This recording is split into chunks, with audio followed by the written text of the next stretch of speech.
Tonight, we reveal the landscape of what the Wizard Redraft League will look like in 2025, and it's all going to happen in about 20 seconds.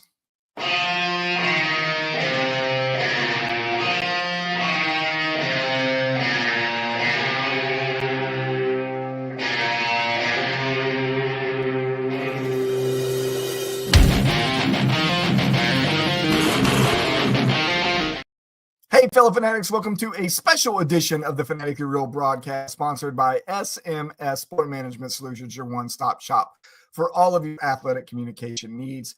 Let's see how the night goes tonight because we are freestyling this script. I've got nothing written on paper. All I've got is a PowerPoint presentation for you to break down what the Wizard Redraft League is going to look like in 2025 and answer any questions that you might have live while we're here on the broadcast tonight, or for you to watch the broadcast tonight, get you some ideas of questions you would like to ask, and then take them over to Discord and ask those questions. So without further ado, we're going to get this presentation back up.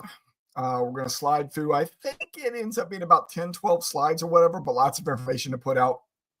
Please freely ask any questions that you might have throughout the broadcast. Hanley already out there before the show went live, giving me the googly eyeballs. Hanley, how are you? Hope you're having a great night, brother. All right, let's get this thing back up here. Let's get this Wizard Redraft League 2025 going here.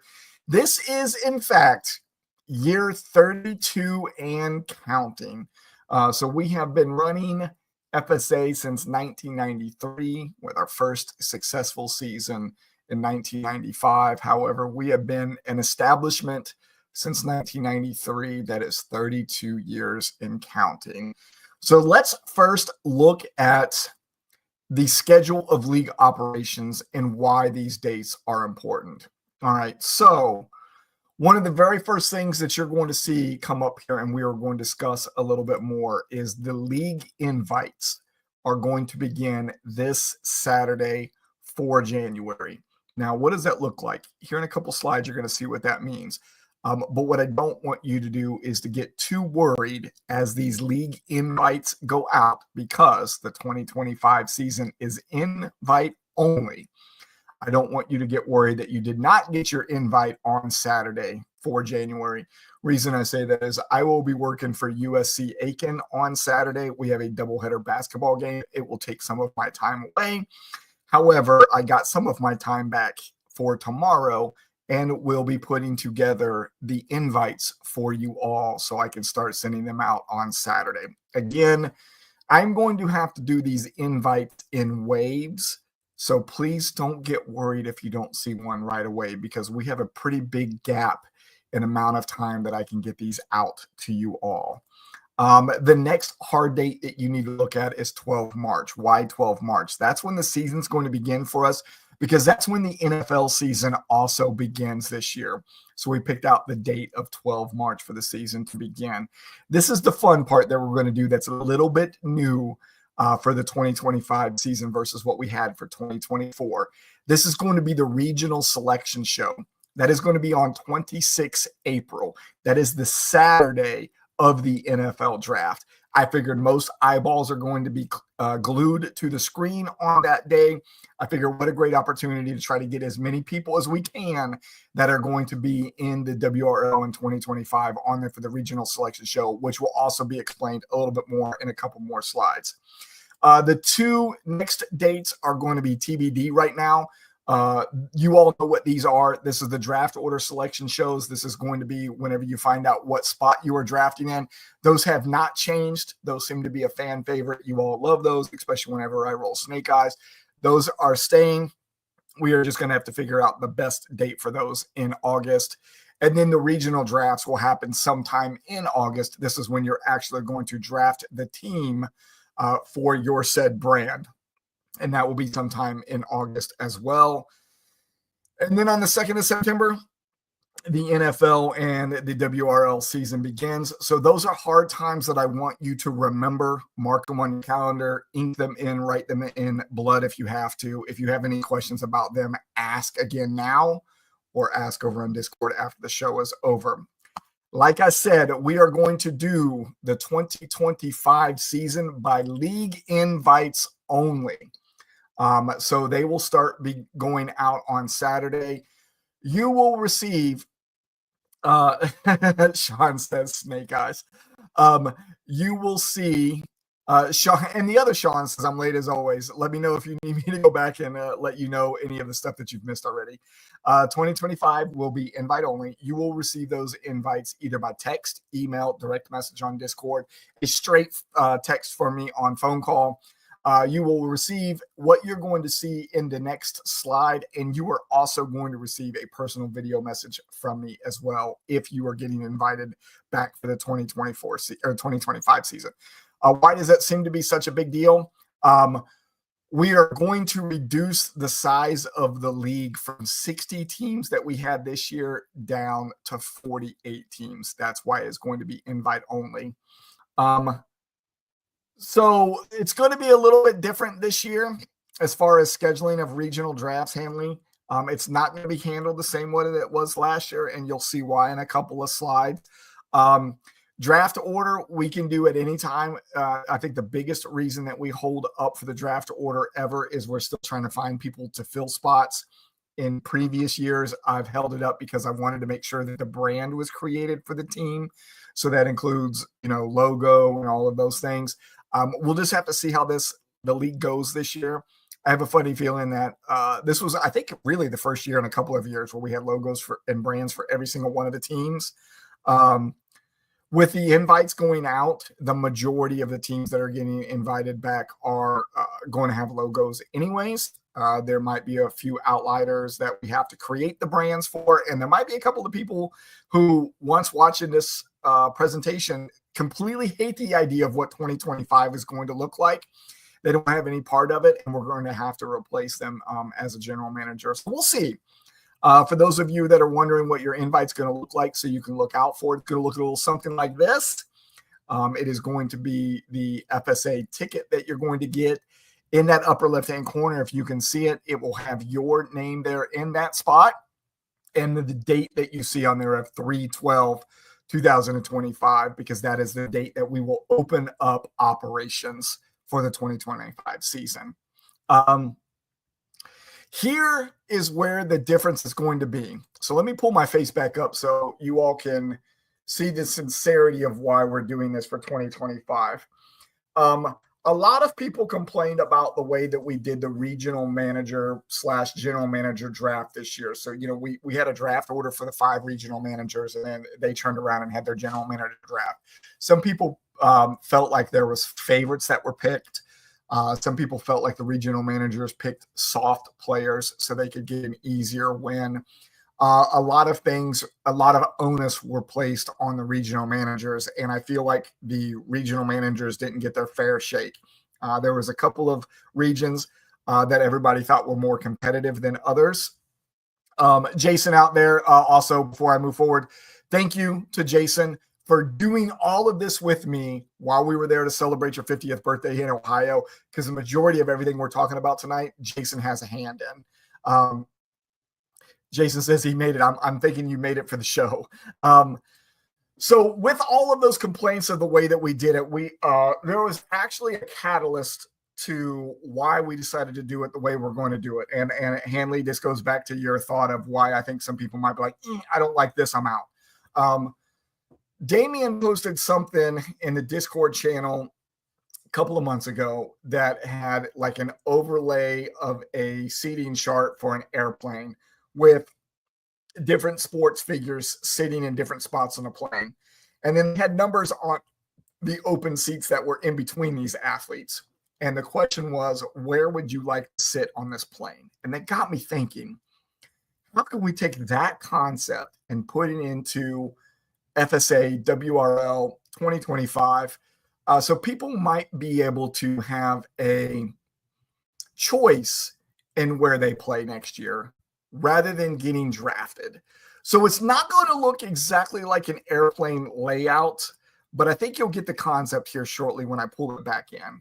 So here is our concept of the plane layout. Okay, so we've already said that we are going to reduce the number of teams from 2020 in 2025 from 60 to 48. Here's your 48 teams right here. As you can see by the key that is in the upper left-hand corner, the different colors that you see on here is 4 different colors. There's red, green, blue, and purple, are the regions. And then the columns are your divisions. So why is that important? We're going to do something slightly different than what we've done in the previous years, where you play everybody inside your region one time for 11 games. We're going to explain that a little bit more in the next slide. Or I want to focus on this slide right here for a second. Why the reduction in teams? I'll put it out there. Not everybody was as active this year as I would like them to be. That was also a complaint, not from the regional managers, but from other fellow general managers, that there were some people just more active than others. Those people would like to have active members in the league. Makes for a more fun league. I agree. I think we're still trying to find that sweet spot of all of those active members. So we know that we have a great active league, and not just treating this as 4 separate 12-team leagues, but as treating this truly as a full 48-team league where everybody participates. So what we're going to do is we're going to reduce it down to 48.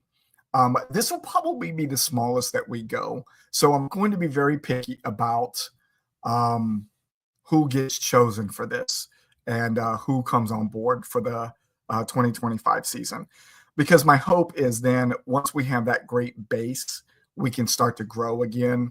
And I'm also looking to possibly raise the rate for paying into, not in 2025. I don't want anybody to think we're doing it in 2025, but to raise the rate possibly in 2026 or further. Once we get a few more dedicated people in here. Yeah, and Paul is absolutely correct. We came down to our very last, we had 59 teams, and we were really fighting to figure out who that 60th team was going to be. It was always a thought to have in the back of my mind that we would use a memorial team for Dad in this season. A couple people like ho and hummed about that, but I ended up doing it anyways, and it turned out not so bad. Dad's memorial team, who was basically ran by a computer for the whole year with 2 injections by myself to make sure that he had a full lineup on weeks that was either bye or injuries, 2 out of the 11 weeks. And Dad's team actually finished better than one other team in the entire league. So we want to make sure that we don't have to do that again in 2025. So I'm going to explain it, what it's going to look like. This is going to be on the 26th of April. This is the Saturday of the NFL draft, when I'm going to try to get as many eyes on the screen as we can. If you want to have a say in what region you play in and who you play against, you will want to be there on 26 April. And Jason is correct when I talked about who the one team was that my dad beat. It was, in fact, Jason. I think you actually beat him head-to-head, but overall record, Dad was ahead of you by 1 game. So if you want a say in what region and or division you play in, for you to be able to play against who you would like to play against, you will be there on 26 April. We will do this live. What we will do is, I think from a looks standpoint and for a functionality and quickness, it will be better if that we have a great big wheel on the screen that will have the 48 general managers team's name on it, and we will roll that wheel, and that will be the team that gets picked up. The general manager will then be live, and they will pick what spot that they want to be in, 1 through 48. Again, remember, red, green, blue, and purple are the 4 different regions, and your vertical columns, 1 through 4, 5 through 8, 9 through 12, all the way to the end of 45 through 48 are your divisions. Why is it important for the division this time? I'll explain it on the next slide, but I'll give you a little teaser right now. Instead of playing an 11-week schedule, we are going to, or I should say 11-game schedule, we are going to play a 14-game schedule in the 2025 season. How are we going to pull that off? Well, I'll explain it to you on the next slide. But while you're there for this regional selection show on the 26th of April, if you elect to not show, what we will do is when your name gets picked up, We will also have a wheel on it that has the spot 1 through 48 on it. We'll spin that and we'll put you in whatever that spot is. And then we will take that spot off the list so nobody else can take it. That's great. If you take that 9 in reference to 109 from the draft this year, I like it. So that will be how we do the regions this year. So if you have a buddy that you would like to play against this year, you make sure that you two are online. And hopefully, if you can't get in the same division, that you at least get in the same region as that person.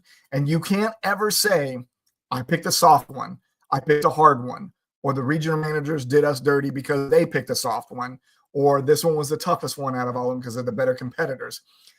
This will be your way of having a say of who you play and where you play in 2025. That's going to go down on April 26th.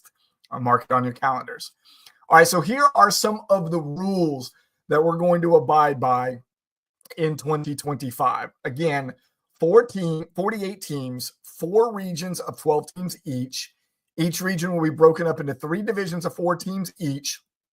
Here's the very big point that I want you all to hear this year. All general managers will be on Discord.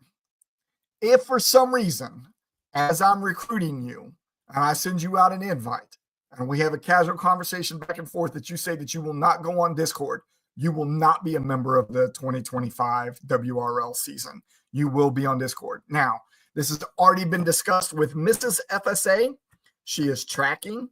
She said that she will be on Discord in 2025. I don't know if that's good or bad for us, but she will be there because she wants to play. So if you're out there watching this now or later, and you're one of those people that want to play in WRL 2025, but you're like, I'm not getting on Discord, well, then you're not playing in WRL 2025. It's just as simple as that. Things that are not going to change. We are still going to do 16 roster spots. We are still going to go 10 starters. There is your starting lineup right there on the screen. Scoring will remain the same as it was in 2024 with one possible change. I think we're going to add the sacks against the quarterback back in as a stat. However, we're going to do it as a lot lower amount, or we're going to do it as sacked yardage instead. So if you remember when we did have the quarterbacks sacked against, it was -1 point. And sometimes that was really bad for a quarterback.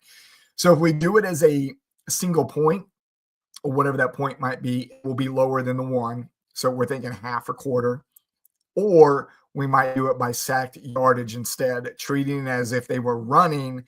And if, let's say, they had a sack for 11 yards, then that would be a -1.1. Now, somebody brought up in their infinite wisdom, can we cap that number of sacked yardage? And the reasoning was, what if they decide to go ahead and run 30 yards in the opposite direction?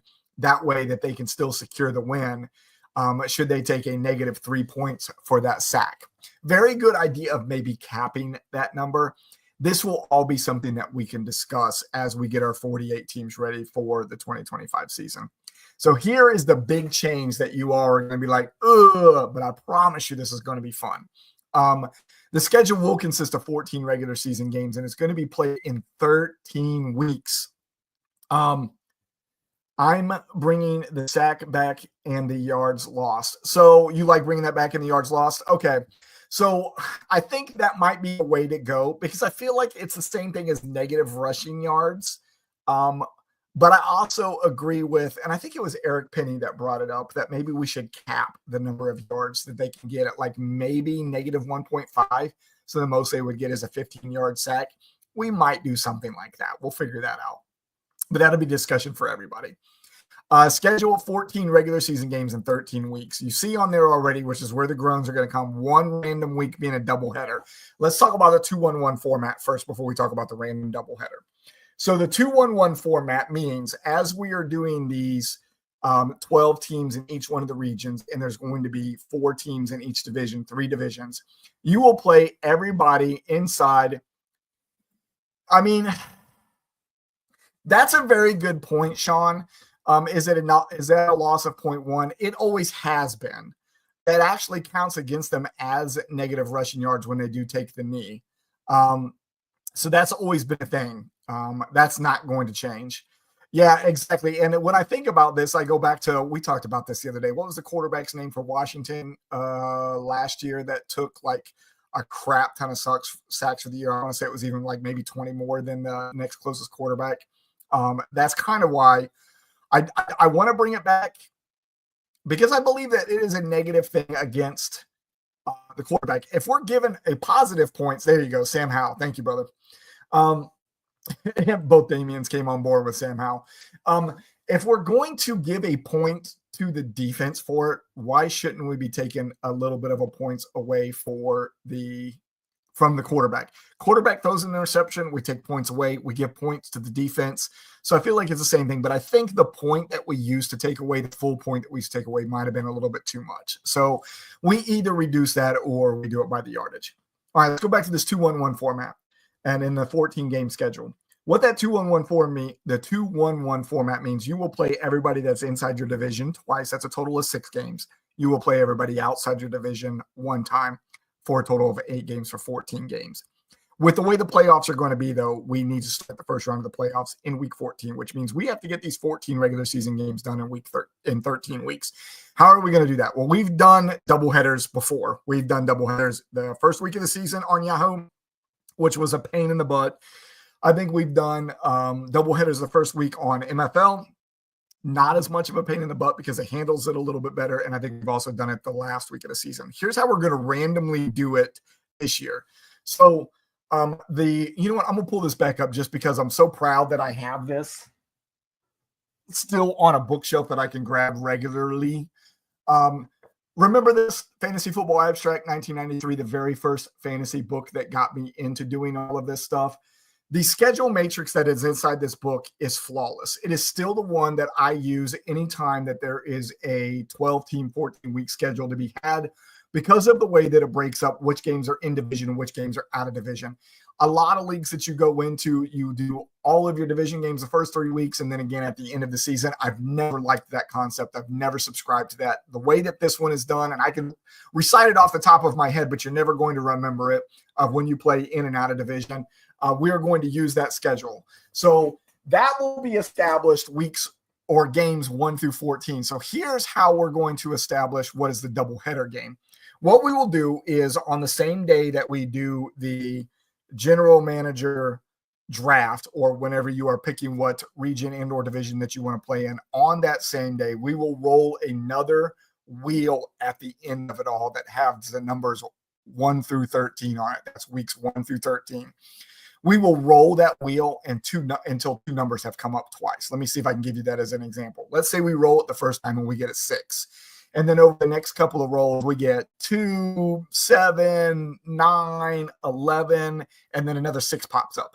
Now that 6 has happened twice, that number has come up twice, that will be the week that we will do the doubleheader. So which weeks do we do, or which weeks get chosen for that doubleheader? Well, that's the great thing about the schedule matrix.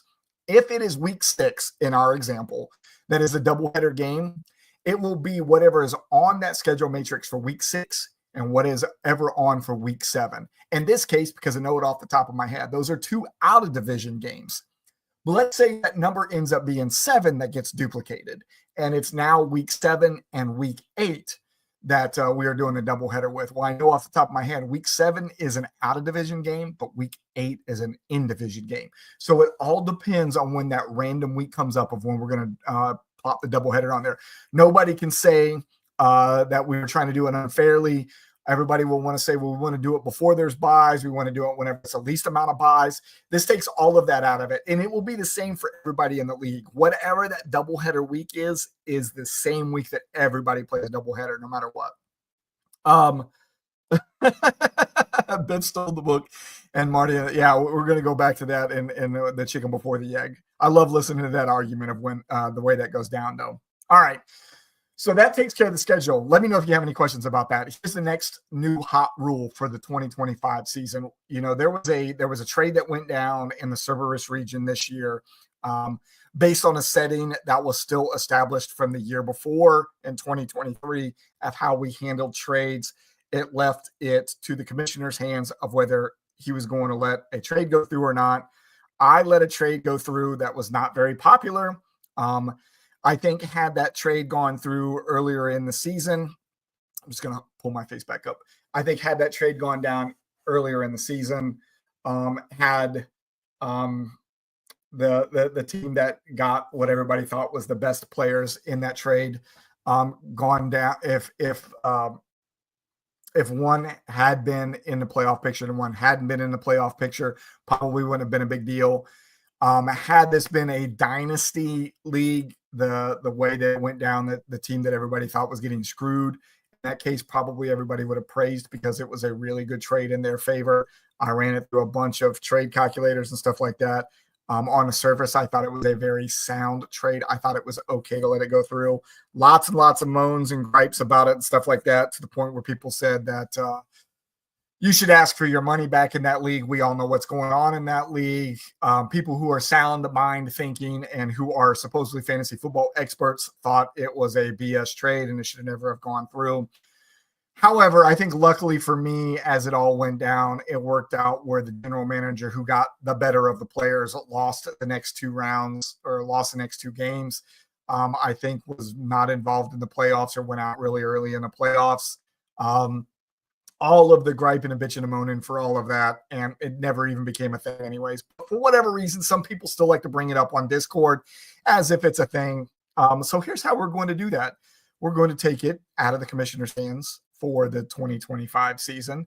And we're going to go back and do it the way most leagues do, where they will be subjected to a league-wide poll vote, where the trade polls will remain open for 24 hours after a trade, and it will take a certain number of reject votes before it is rejected. And if you do not vote, your vote is be considered a vote of yes, and you're going to allow it. So if you want to get in to veto a trade, you will get in and make your vote known. If not, and it goes through, you got no room to gripe in the 2025 season. Hey man, I appreciate that. Thank you. That makes me feel good that somebody noticed the hat. In case anybody didn't know, it's Alt Walt, who is actually the logo for the WRL season. Also the logo for the Wizards team that plays in Toby's league that has now won back-to-back champions in Toby's league, and probably what I'm going to get the tattoo of whenever I get around to doing it. So that is a very good question, Hammy. I am going to dig onto NFL a little bit more to figure out what we can do. It's a very good possibility with MFL that everything is done inside the region. When we set it up and say that players can only be traded inside the region, there is one copy per region, I think a vote can only be done inside the region as well. However, I've had the same thought as you. My thought process has been it could either be a certain percentage inside your region or it can be a certain percentage overall for the league. So if there are people in other regions that are like, whoa, that does in fact look like it's collusion and they're outside of the region, maybe we have the opportunity to reject that as well. I don't know what the settings will look like in MFL. One way or another, there will be a veto process for the trades for next year. Are you sliding back into the room now? How long of a break did you take? What did you miss? All right, so that's how we're going to handle that. Let's get back over to this screen now. Paul, I appreciate you, man. And the last thing that we're going to have for the rules for the 2025 season is going to be the way the playoffs are going to be done. And that's what we're going to probably spend the rest of the time talking about, is what the playoffs are going to look like for 2025. As you can see, there are going to be 3 tiered playoff brackets. Each tier is going to have 12 teams competing for it. That's going to be in weeks 14 through 17. So count them on your fingers, 14, 15, 16, 17. That's 4 weeks of playoffs. That's why we have to get 14 games done in 13 weeks so we can still have 4 round playoffs, because as you're doing this with 12 teams, which is what we're going to do, you need 4 weeks to satisfy those playoff brackets. What's Hanley say? Or maybe if it's too close in the region, we can go out if we need to make a poll. And that's true. We can make a poll on Discord. We can also make a poll, I think, on MFL now as well. I don't know how often you can do polls on MFL. I know that some people are doing it. I don't know if it's a during season or out of season thing, but we can do it one way or another. And Jason says playoffs. Yeah, this is what Jason and I worked really hard on the other day as well. So let's get into what these playoffs are going to look like. And it'll make a little bit more sense after this screen as well. So again, like we said, there's going to be 3 tiers of playoffs. Your tier 1 playoffs are going to be all of the teams that are the number 1 teams in the divisions across all 4 regions. So when you're looking at 4 regions, you're looking at 3 divisions per each one. That's 4 times 3 is 12. There will be 12 first place teams. They will all be in the tier 1, what we're calling a tier 1 bowl right now. Terrible name for it. If you can come up with a better name, please let us know. We can change it before the season starts. Tier 2 bowl is going to be all of the teams that are in second places in the divisions will play in a 12-team bowl as well. And then the tier 3 bowl is going to be all of the teams that are in third place in each one of the divisions will play in the tier 3 bowl. The fourth place teams in each one of the divisions will not have a bowl for them. They will be the 12 teams that will not be part of the bowl system for us in 2025. So kind of giving you an example of what that looks like. Might be a little hard to see on the screen. Everybody that is in first place in each one of those divisions will be the 12 teams that will go to the tier 1 bowl. All of the teams that have the number 2 on them would be the tier 2 bowl. Everybody has a number 3 will be the tier 3 bowl. You also might be hard to see, only using the tier 1 as an example. The first team in Region 1, Division 1, the Region 2, Division 2, Region 3, Division 3, Region 4, Division 1 are bolded. Why are they? So what's going to happen is the number 1 team in the region. So Region 1, Division 1, the bold number team, just using that as the example as the number 1 team in the region, they will get a first round bye. And then the other 2 teams that are in that region, in this case, using Region 1 as the example, Division 2 and Division 3, they will play in the 2-3 game. And the winner of that will then play whoever is at that time, the highest divisional winner in FSA inside that region. Chris had a great idea this year where we did not – we went top heavy with the payouts in the WRL this year to the point where $60 buy-in and the champion got $13.80, and we only paid out the top 6 people. We're going to distro that money back a little bit, and it's going to be a little bit less money this year as well because remember, we're going from 60 teams to 48 teams, so still the same $60 buy-in. So, Chris, to your point, this is what this is going to look like. I'm going to bring the screen up here again in just a second. We're going to look at what a 12-team tiered playoff would look like using tier 1 as the example, but it will look very much like what tier 2 and tier 3 will look like. So if you are the number 1 seeded team in your region, you will get that first round bye. If you're using the upper left-hand corner as an example, that is your number 1 seeded team that is there. So the other 2 number 1 teams in your division will be the 2 and the 3.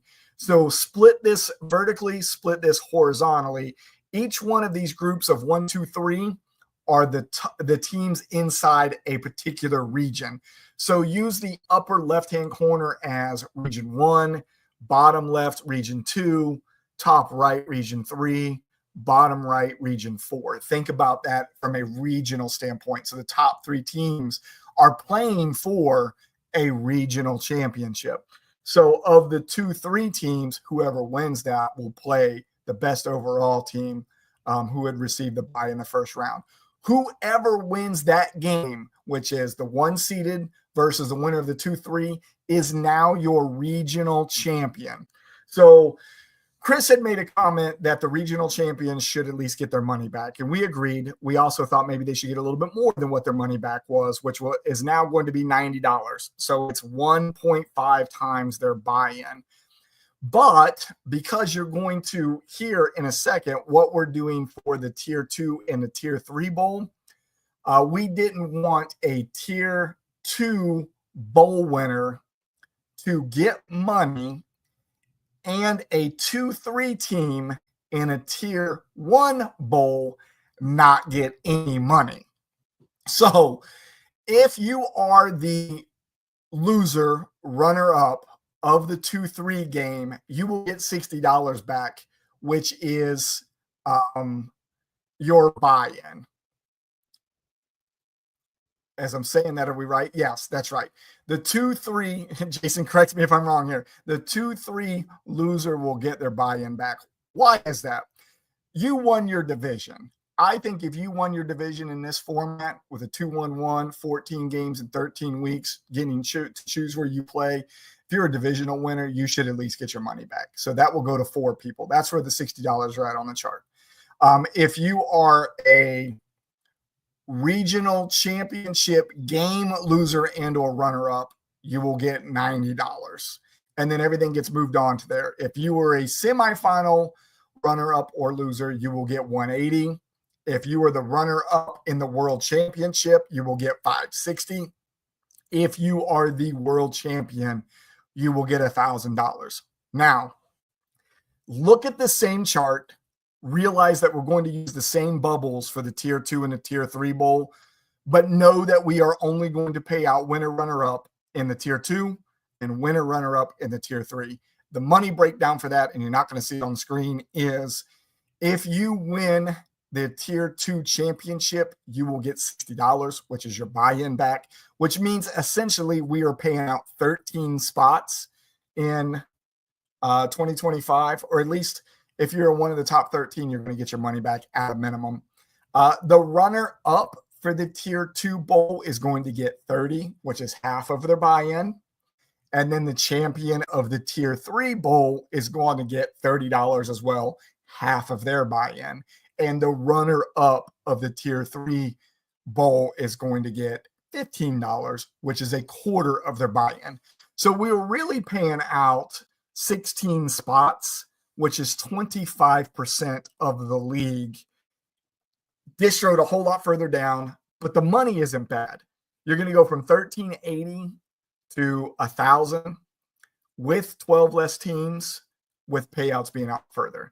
You can't be mad at I think it works out to be like 19.67 times your buy-in for your championship purse at $1,000. I think anybody winning $1,000 playing fantasy football in a small dollar money league like this has to feel pretty good about that. So that's it. I wanted to make sure everybody saw this. This is your time to ask any questions you might have. Your little question guy catching the football right there. I will pull my face back up. We're literally coming up on 38 minutes. I know it would be probably pretty weird if I sat here for 7 minutes to wait on questions. So I will open it up for the next 7 minutes if you have any questions. But if I don't hear anything in about a minute or two, I'll probably close this out for the night, hoping that everybody who wasn't on gets a chance to watch this later. I do appreciate all the way up to the 10 people that we had at one point that were here. I'm definitely going to push this on Discord when this is all said and done. Hoping that people come on board and watch it and know that big part is invite this year, and invites will start on Saturday to see what the regions are going to look like for the year and how you get to choose that, what a little bit of the scoring system looks like, what the schedule is going to look like, what the doubleheader game is going to look like, and what the 3-tiered bowls are going to look like. Seems simpler way to follow.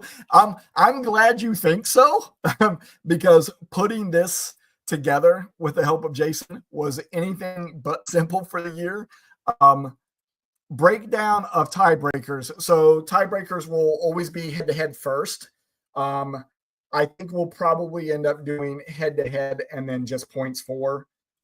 If for some reason the head-to-head tiebreaker comes into the division, which it will be the only way that it happens, and you guys are tied, and there happens to be a 1-1 win-loss record between you and the person you're tied with, it'll probably just go to points for. Super simple. We won't do anything crazy like what we do over in the APFL. Damien, I appreciate it. Great breakdown with the graphics. Thank you, sir. Hopefully it makes sense. Said you started off confused as the way you explained it. Everything started to make sense. Okay, good.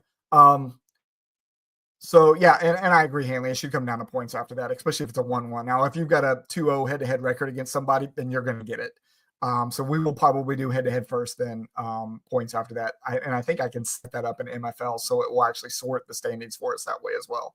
I hope, though, Damien, going back to your comment as well, I hope that it does make sense. And that's a possibility. We could do division record and then points. Head-to-head, then division record, then points. That could be a very good way to do it because your overall record inside the division has a lot to do with that. That's actually not probably a bad way to do it. Thank you for the suggestion here. We might end up doing that way, and I'll make sure that I write that in the rules if that's what we decide. That's a great suggestion.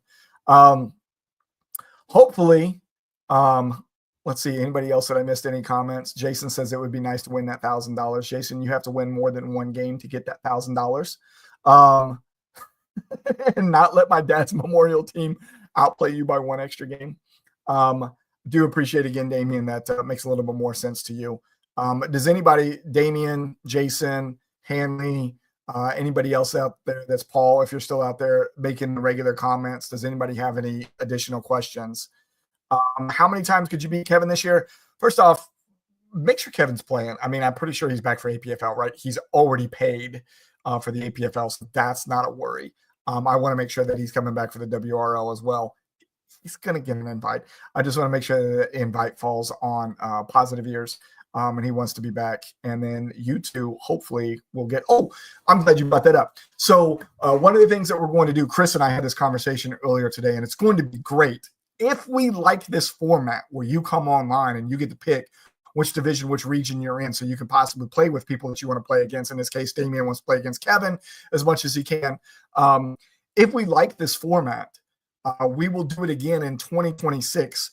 But instead of – oh, I appreciate that. And I will tell you that we have to thank Jason for that.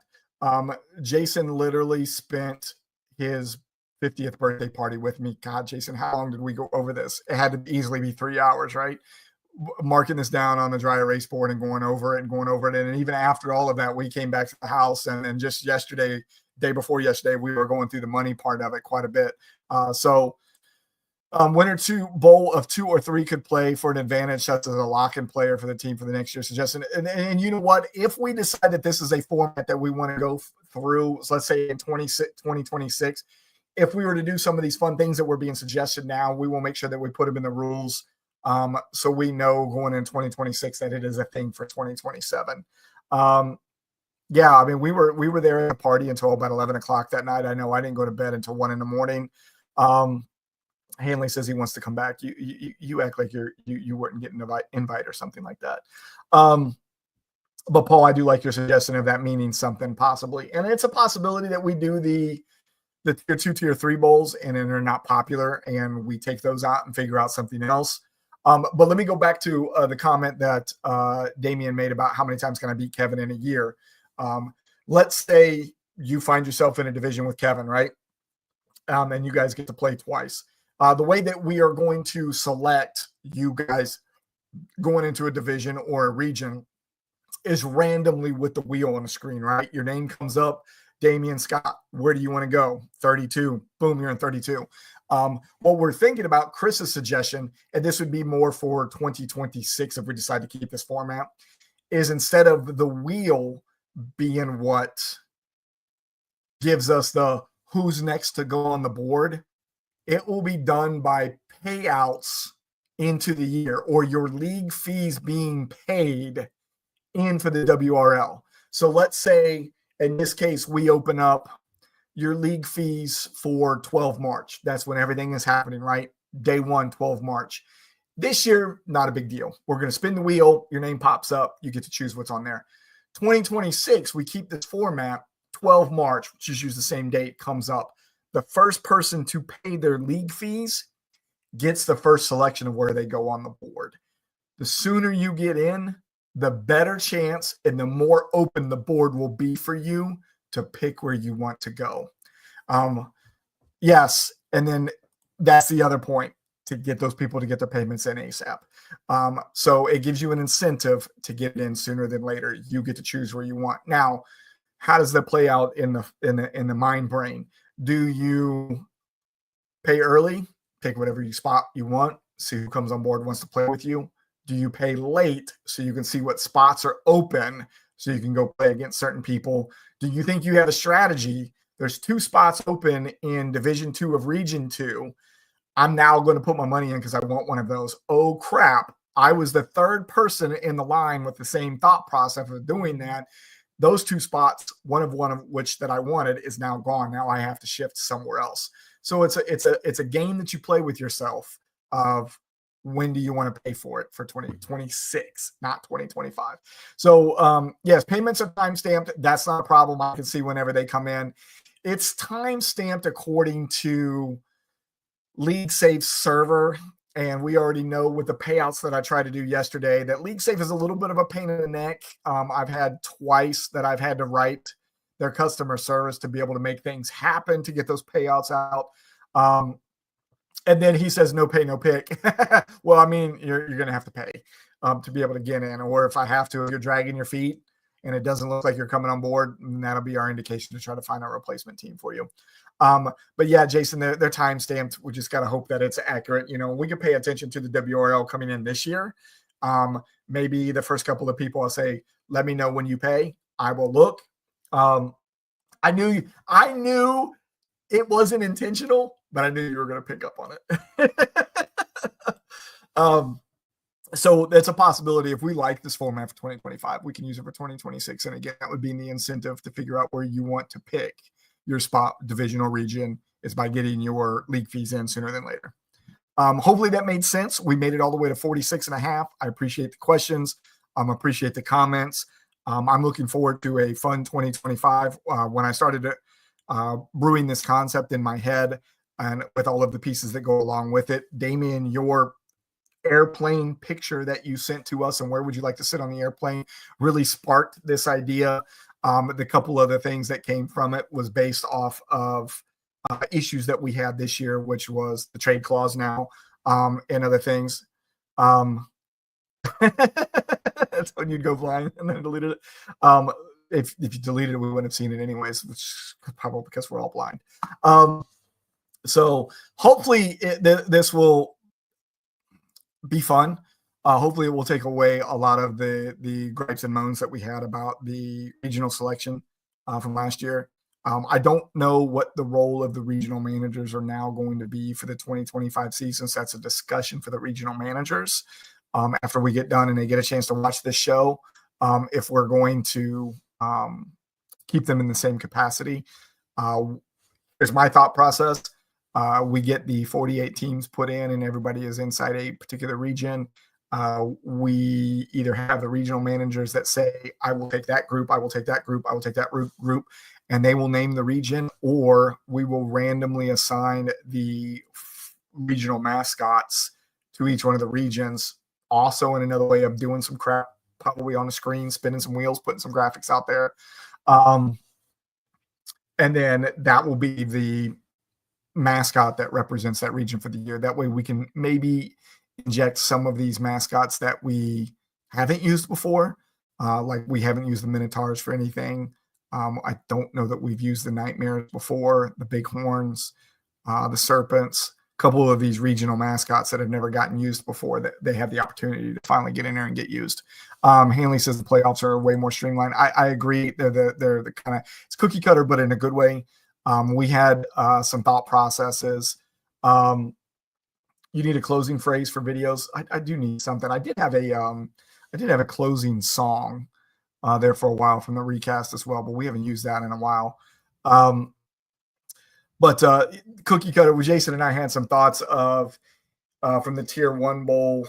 If you were a first round loser in that 2-3 game, you moved down to the Tier 2 Bowl in the first round buys, which isn't really a first round buy for you as that team that lost because you're playing the very next week, but you're playing whoever the winner of the 2-3 was in the Tier 2 Bowl. And then what did that look like in the Tier 3? And then that kind of took away why we were calling it Tier 1, Tier 2, Tier 3, which was the first place, second place, and third place teams, which we ultimately ended up going back to just that simplistic of a breakdown for the playoffs of the Tier 1, Tier 2, Tier 3. Again, the 10 people that are out there right now, if you have a better name than Tier 1, Tier 2, Tier 3, please present it to us because I would like to brand it a little bit different. Have a good shower. Don't go blind. I would like to have a better name for it. Maybe even the possibility of a sponsor for each one of them, where maybe there could be a small prize along with the cash that you're going to get in those. See what I can do for you guys for those three. But that's it. We're sitting at 50 minutes and 10 seconds right now. I appreciate you that came out. I appreciate all the good questions. And then that's it. When is our next broadcast? I don't know. We are at the end of the season. The next big hard things that we've got. What was the closing phrase? Repeat it back to me because I don't even know what it was. The next big thing that we've got for us in FSA is the award show. But we also have the voting process for general manager, regional general, rookie general manager, and all of those things that we got to do before we get to the award show. Those things all run until after the Super Bowl is over anyways. So could be a couple of weeks before Finals A and Finals B. I don't know if I like that name any better than Tier 1, Tier 2, Tier 3. Probably best is, yeah, exactly what I just said too. That's not bad. I like that name, man. It's not bad. What we could end up doing, since I'm talking about possibly trying to get a sponsor anyways, is maybe we just name the bowl after whoever the sponsor is. And we just know that this one is that bowl, this one is that bowl, this one is that bowl. But I do like a Heisman All-Pro and Pro. I'm guessing you're probably taking that from your guys who's playing the Madden right now, or the NCAA. But yeah, so I don't know when the next show is going to be. I'll let you know on Discord when it is going to be. Two other notes. Again, let me remind you, if you are not getting an invite on Saturday, don't freak out, please. Again, I will be working doubleheader on Saturday. I don't know what time I'm going to start sending them out. I'm going to have to do them in waves. Not everything is going to get done on Saturday. If you're worried about whether you're going to get an invite or not, worry about it towards the end of February, beginning of March, before we hit that 12 March deadline. That's when you might maybe have a little bit of panic set in. The APFL payments, the F3L payments, the WRL payments, all of them are out now. Issues, but they all should be good. If you're out there watching it now, and you know you're supposed to receive a payment and have not, let me know. I'll look into it and find out what's going on. And then also, and I don't know if I like the toilet bowl, but I do like the idea of bringing the Grey Cup name back, since the Naughty Dogs did win that one year. And I'm sure with Sean on here, he might like that idea as well. I don't know if I like the toilet bowl though. The other thing I want you all to look at, if you're out there watching right now, is as you all know, I wanted to start another league in 2025 called the Next 32. It is still a very big wish of mine to do the Next 32. Point where I actually printed off flyers, put together some social media posts, and it was something that I just wanted to do for the CSRA area, so I could get everybody that was local. And what it is it's kind of a mirrored league of the APFL with different branding for the teams. As I'm pushing it for the CSRA, it's just not catching on. So what I'm thinking about doing is opening it up to anybody who is looking for another startup dynasty league. And I'm still not even sure if we have enough time to get it ready for 2025. I'm almost wondering if this league in the FSAU that I want to create shift a year to the right. So Next 32 is in 2026. FSAU is in 2027. I will let you know as I put more brain power behind that, probably tomorrow, Saturday, Sunday. But if you want to know what the Next 32 is, you haven't heard me talk about it enough, or maybe you just need a little bit more information about it, go to the website, iplayfsa.com. That's IPLAY, play, FSA.com. IPlayFSA.com. In the upper right-hand corner of the website, you know what? It might just be easier if I do this. Got a couple minutes here. Let's do this. I play FSA. Give me just a second. I'm pulling it up so I can show you all right now. All right.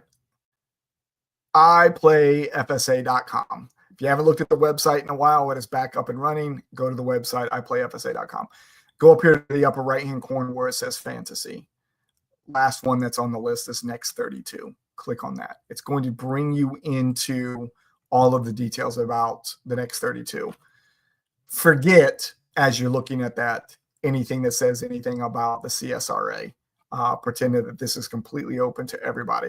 If you're on the home screen and you also want to find another way to click on it, if you go down here to the membership section where the different leagues are at, and you go to the next 32, click on the blue link or the image that's here, and it should take you to the exact same page that we're just showing. Oh, maybe not. Maybe that will take you to the Discord channel and that you could sign up immediately to the next 32. That's not where it's supposed to go. It is what it is. Go to the next 32, check it out, see if it'd be something you'd be interested in. Shoot me a message like, Kamish, I think the next 32 sounds like a good idea. I think we can get it off the ground in 2025. I'd like to be a part of it. Let me know and we'll see if we can make it happen. Are we sticking with League Safe for 2025? Thank you for that. That is actually why I had the APFL payment written down as a note next to me, not because all of the payments have been paid out. The APFL buy-in for 2025 is now open on League Safe for everybody to go ahead and start purchasing the season. The link is in Discord channel. I will pin it the way that you can get in there. Yes, we're going to stick with League Safe for another year because it looks like I don't believe the reasoning for why we couldn't do the payouts for the leagues. But it is the reason why the payouts didn't go out. They said that I had the deadline set for one of the leagues for a payout of Christmas 2025 instead of Christmas 2024. And they also said that the reason that I couldn't pull funds out to help get Chris his money was because I had multiple accounts under their umbrella and I couldn't have more than one account connected to a bank account. I don't have more than one account under League Safe. I have just the one. So them saying that, I don't know where that came from. However, they did their little wizard magic on it. I was able to get Chris, or at least get the money pulled out to be able to pay Chris later. I appreciate it, Hanley. Check it out. See if it's something that you want to do. And Jason, I don't know if UFL does have a name for the championship game or not. That could be a very good idea. Super Bowl, Grey Cup, and whatever the UFL calls theirs. Maybe we could do something like that. Not a bad thing. But yeah, Damien, if you haven't paid into already, League Safe is a thing. The link is in the channel. Go find it. If you got your winnings in there, you can go ahead and pay out of your wallet on League Safe, and it should be good to go. All right. We are a minute and a half away from hitting an hour. It's the longest show we've done in a while. I need to coat the vocal cords here a little bit with some whipped cream vodka. Appreciate you all that stuck around and asked all the good questions. If you still have more, think of something later, hit me up on Discord. And then I will sit around probably for about another 30 minutes and take any information from you guys or any other questions. And then I'm going to call it a night. You have a great night. Happy 2 January 2025. We'll see you all soon. We'll let you know when the next broadcast is going to be. Thank you all.